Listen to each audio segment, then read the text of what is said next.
Governor Katie Hobbs said last week the flow of migrants across the border in southern Arizona is unsustainable. In rural Cochise County, in the busiest border sector in the country, migrants were being arrested and released onto the streets of Bisbee. Meantime, DACA recipients suffered yet another blow in court. A federal judge ruled that the latest version of the program shielding dreamers from deportation is illegal. The DACA program appears destined for a third review by the U.S. Supreme Court.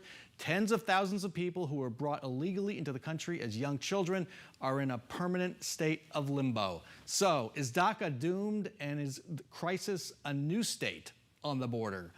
We're joined by Stacy Pearson, a Democratic consultant at Phoenix-based Lumen Strategies, and Tyler Montague. He is a longtime Republican activist. Welcome back to Square Off. Thanks. Good to be here. I want to start with some of the news that Adrian Fonte has made in that first segment about the top two primary that's in the works. We expect to hear more about it this week. Tyler Montague, have you been working on this? I haven't been leading it, but I've been involved. I'm in support. You're in support.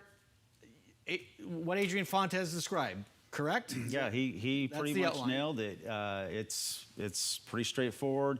The polling shows that voters support making some of these changes. Two-step process, though. Voters yank the money, their money, from the parties for the primaries, and then is that enough of a club to force the legislature and governor to do something? I think voters fundamentally want to see this happen, want to see all candidates competing equally and get before independent voters.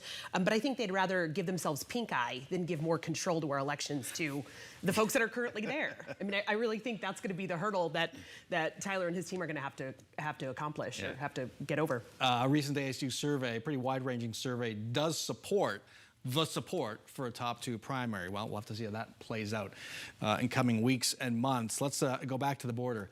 Tyler, is this a humanitarian crisis, a political crisis? Are we just at the end of our rope here with the inability to come up with solutions? You know, it's a great segue from our prior discussion, because what we're not doing is delivering people that are able to govern and solve these difficult problems.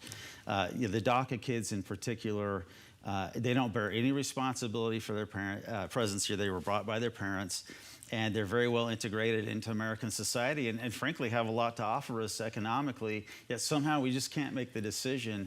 You know, the court is probably technically correct, and hopefully it drives some action in Congress to finally do something, but I don't know why they've never been able to do it. How many times have we said that over the last decade? Hopefully drives some action in Congress. And my question is, when you see what's happening in Bisbee, and we've seen street releases before, but what's happening in the Tucson sector is unprecedented. Biggest surge in the country. When voters see that, citizens see that, does that drive, rather than drive Congress, drive voters to seek more urgent, maybe more extreme solutions? I think that's exactly what's going to happen. These are real people who have real issues, and they need real help. And truthfully, our economy needs these workers. We need these folks, and we need to figure out a way to process paperwork like normal humans. But it's not 2000. It's not 2010. When you look at the Darien Gap, which links South America to North America, and the flood of people coming there and moving up all the way to our border, how do you solve that? Well, it's not Mexico, right? We're net zero and even negative with migration in Mexico. It's these broken Central and South American countries and in the Caribbean and elsewhere. That's where we're getting people. And so, you know, part of it is big geopolitical problems where, you know, making those countries more stable. There's no easy solution here. Wow. And it just gets harder and harder the longer we've let this go on. Let's turn now. Decision 2024. What's going on in the Republican primary for the U.S. Senate? Daily Beast reported last week on a bizarre phone call between Kari, loser of the 2022 governor's race, and Blake Masters, loser of the 2022 Senate race. The call was described as intense, paranoid, erratic on both sides, it seems. Are these two on a collision course in that primary? Could they both run, or maybe neither of them will run? But all of that could happen. I think if they both run, I think Kari Lake has more name recognition and would probably win that primary. But I don't think she has losing energy. Right? People don't vote no on somebody and then vote yes. I think she could win the primary and lose the general.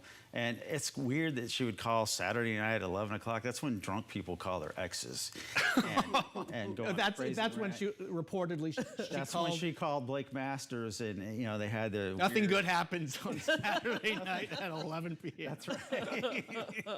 So I don't know how that's going to shake out. It's weird when Sheriff Lamb is kind of the sane guy in the race, but I don't know how that's going to work. Is this a dream for the Democrats? Oh, it's fabulous. Like, I just want someone to leak that audio, please.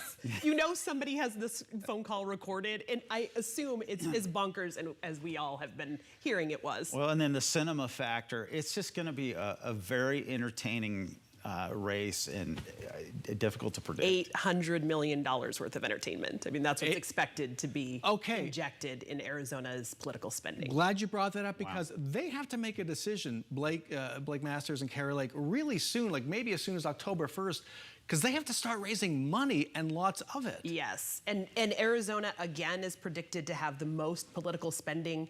I love this show. Those political commercials are going to make all of our ears bleed here very, very soon. We're talking about an unprecedented amount of money that is going to be spent to secure the control of the Senate.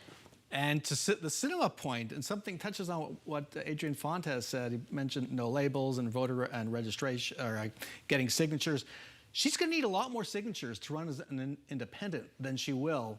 Oh, more than triple what any of the other candidates have to do. She could get that just fine. It's just unprecedented. Unprecedented for a independent to win that kind of race in Arizona. It's really hard to break out of the partisan loyalty. Yeah, but also argues for her getting going soon. She better get Start going getting soon those if she's going signatures. to do it. Yeah. All right.